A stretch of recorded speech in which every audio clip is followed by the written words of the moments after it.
Consider the following sentences. Jeff ate Chinese even though it was more expensive than curry. Okay. Jeff ate dessert even though it was more unhealthy than doing without. Okay. Jeff didn't pay the bill even though he judged that it would be the best thing to do. Does that make sense? Can you do other than what you judge to be the best thing to do? You might think that the answer to that question is obviously yes. I mean, lots of people judge that going to the gym would be best, but they never do it. Lots of people judge that giving up smoking would be the best, but they never do it. But if you can do other than what you judge to be the best thing to do, then what does judging it to be the best mean? Surely judging something to be the best course of action means that that's the one you're going to go for. These are the puzzles surrounding weakness of will, which we'll define as doing other than what you judge to be best, and these puzzles are old. Plato said that weakness of will was actually impossible. If you judge an action to be the best, then that means you'll try to do it. And if you try and do something else, then you can't really have judged the first action to be the best. To sum that up in a pithy ancient Greek saying, oudeis hekon hamartene, nobody willingly does wrong. Like if you think that it would be best if you got up and go to the gym, but then you just stay in bed all day anyway, then you can't really have judged that going to the gym would be best, because if you really believed that, then you would have done it. Fast forward 2,500 years to one R.M. Hare, who more or less concurred with Plato. Hare thought that practical evaluative judgments, that is, statements of the form X is good or X is best, entailed prescriptions. They entailed X should be done. He also thought that voluntary action expressed judgment. So if you voluntarily do something, you are expressing your judgment that it is the best thing to do. There is no such thing as weakness of will. But does that seem right? It still seems like you can do other than what you judge to be the best. Like if you were starting to become addicted to a drug and you decided, okay, it would be best if I stopped taking this now before it becomes a serious problem, you could still then take it anyway. It's still a voluntary action, nobody's forced you and you're still responsible for it, but it was counter to your best judgment. Or what if you did something spiteful or vengeful? You think, oh, it's not a good thing to do, it would be bad if I did it, but I'm gonna do it anyway.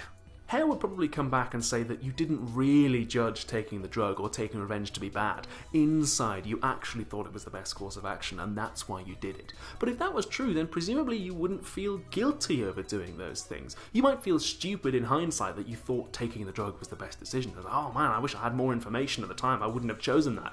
But you wouldn't feel guilty because at the time it felt like the best decision you could have made. But guilt over past actions is a real thing. Hare and Plato say that weakness of will isn't real, but it does feel like it is. So is there anything we can do to resolve this intuitive tension?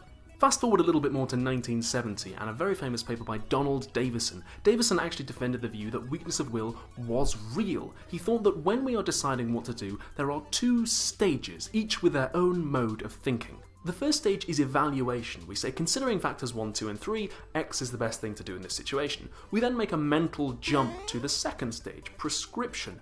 I should do X. So, consider an example. It's a nice day today, and I could use some exercise, so going for a jog would be the best thing to do in this situation. Mental jump. I should go for a jog. And it's that second stage, prescription, which spurs us into action. What happens in cases of weak will is that the agent, that is the person who's doing the action, gets caught up on some particular factor that counts against doing X, or counts in favour of doing something else which is incompatible with it, and they can't make the leap from evaluation to prescription. Like you judge that all things considered going for a run would be the best thing to do, but you get fixated on the fact that there's ice cream in the fridge, or that running makes your legs hurt, and you can't leap from the evaluation to the prescription. Okay, that's interesting. It's kind of vague though, right? The one thing we still need to explain is why do people prioritise certain factors? Why do people fail to make that leap from evaluation to prescription? Let's consider some possible answers. Maybe people fail to make the leap to prescription because they haven't considered all the factors equally. They haven't made a balanced decision. They've assigned undue weight to, for instance, the presence of ice cream in the fridge. But what makes us think that all the factors should be considered equally? What about moral factors? Surely there are certain circumstances in which they should have overriding significance. Like if you're considering whether or not to steal something, if it's wrong to steal, then that should presumably override any concerns you might have about financial gain. So it doesn't seem like equal consideration is the missing element here. Maybe people get hooked on factors that line up with their really strong desires. Like, you judge it would be best to go for a run, but you really, really want that ice cream, and the desire stops you leaping from evaluation to prescription. But again, consider moral factors, which can override your desires when you're trying to decide what to do. It's not just that desire has this prescription blocking power, because it seems like moral factors can do it as well. Finally, maybe there is no reason why certain factors get prioritized, and that's the defining feature of weakness of will. Maybe weakness of will isn't so much acting irrationally as it is acting irrationally. You judge that doing something would be the best, but then you just do something else, and there's no real explanation why. Like, did you ever get in trouble at primary school and the teacher asks, "Why did you do that?" And you just go, I don't know, I just did it. I think that answer has some intuitive appeal, but we should be careful about taking "it's unexplainable" as an explanation. Maybe weakness of will is characteristically irrational, and that's its defining feature, but that shouldn't stop us from searching for other explanations if they'll do the job better. What do you guys think? Is weakness of will possible? If so, how? Send me your questions, comments, queries, and comebacks underneath the video on Facebook, Twitter, or by email. Next week, we could either do some stuff about personal identity, that's are you the same person over time, or we could do some aesthetics and ask, is beauty in the eye of the beholder? Leave a like if you enjoyed this video, and subscribing to become a Philosophan would be best, all things considered. You should do it. Some people chose to leave some very insightful comments underneath our last video, or maybe that was determined. Let's see what the Philosophans had to say about do we have free will?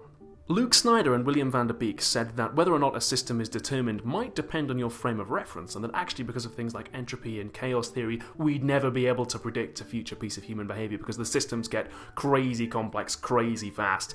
I don't know enough about the maths or the physics of that to say whether or not it's true. I'll take your word for it that it is. Even if a future piece of behaviour couldn't be predicted though, that doesn't necessarily mean that there's more than one way it could go. Like, if I've read the article on chaos theory you linked me to correctly, it says that there might only be one determined outcome, but we could never predict what that might be. And whether or not there is more than one possible outcome when we feel like we're making a choice is the central issue here. Johan E.F. asked, what if the universe is idealistic, as Berkeley suggested? Like, what if the physical world doesn't exist? That would seem to rule out physical determinism, right? That's brilliant. I mean, I don't know of anyone who's thought of that or written about it, so you probably should. I mean, Berkeley was a bishop. I'm thinking aloud here. Berkeley was a bishop, and he thought that God played a central role in observing and therefore guaranteeing the continued existence of the world. So if God can see the future, that means the future must exist, so that means it must be set. So maybe you could say that even in an idealistic universe there wouldn't still be any free will. But yeah, that's really good. Well done on combining those two bits of philosophy. I like it.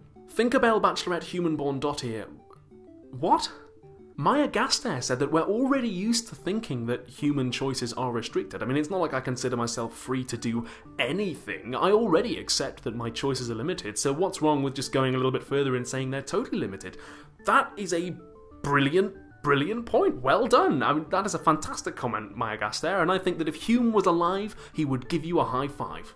Oh, thank you. And you're very kind. And arguably that's the greater virtue, because intelligence can be good or evil, but kindness is necessarily good. That's all we've got time for this week. Thank you very much for watching, and I'll see you in the next episode. Bye!